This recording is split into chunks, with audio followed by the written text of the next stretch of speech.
Dominique Strauss-Kahn et Nafissatou Diallo auraient conclu un accord financier, accord à 6 millions de dollars selon le quotidien Le Monde. On en parle avec notre invité Denis Chemla. Bonjour. Bonjour. Vous êtes avocat pénaliste au barreau de Paris et de New York. Si cet accord est conclu, ça veut dire qu'on ne saura jamais ce qui s'est passé dans cette suite 2806 du Sofitel? C'est exact. Si cet accord est conclu, ça veut dire que c'est la fin définitive de l'affaire Strauss-Kahn-Diallo.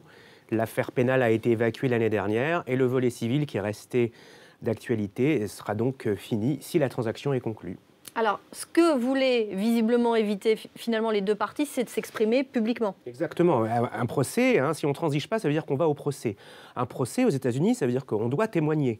Un procès civil, on doit témoigner. Donc ça veut dire qu'il faut aller au tribunal, être soumis au feu des questions des avocats des uns et des autres. Ce qui avait pu éviter DSK jusqu'à présent. Ce qui avait pu éviter DSK puisque l'affaire pénale n'a jamais eu lieu.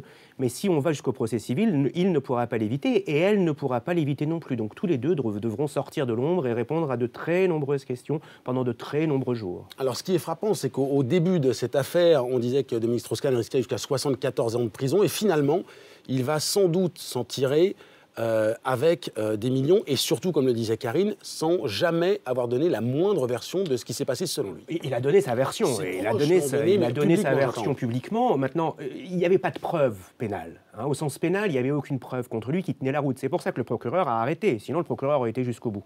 Alors après, il reste effectivement le volet civil. On aurait pu penser que le procès civil lui donnerait l'occasion de s'exprimer, peut-être publiquement. Manifestement, il ne souhaite pas s'exprimer publiquement là-dessus, et elle non plus. Donc si personne ne va jusqu'au bout, c'est que tout le monde veut s'arrêter aujourd'hui, tout le monde veut maintenant tourner la page et passer à autre chose.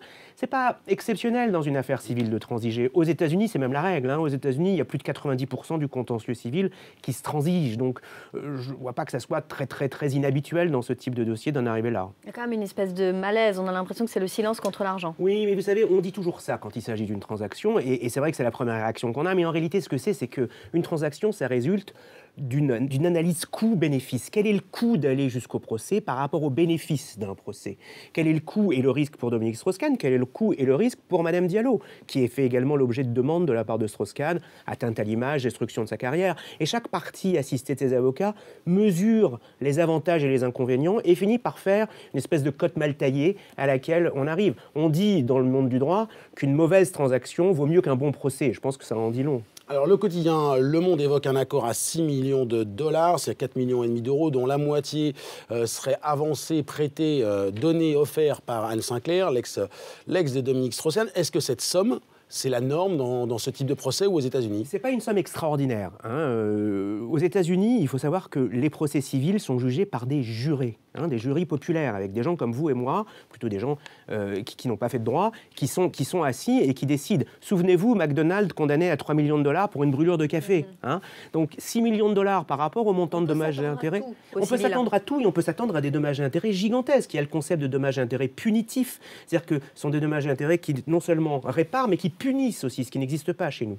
Donc, assisté de ses avocats, M. Strauss-Kahn a fait un calcul et j'imagine que le montant auquel il aurait pu être condamné s'il avait été déclaré responsable aurait été très largement supérieur à ça. Donc, c'est une somme relativement classique, relativement normale. Concrètement, comment ça se passe là? On parle d'un accord conclu, pas encore signé. Le juge dit probablement une audition la semaine prochaine. Ça se passe comment dans les formes? Ça se passe que les parties négocient par l'intermédiaire de leurs avocats. Elles arrivent à un accord. On met tout ça sur papier. Voilà, on se désiste de nos demandes, moyennant telle somme.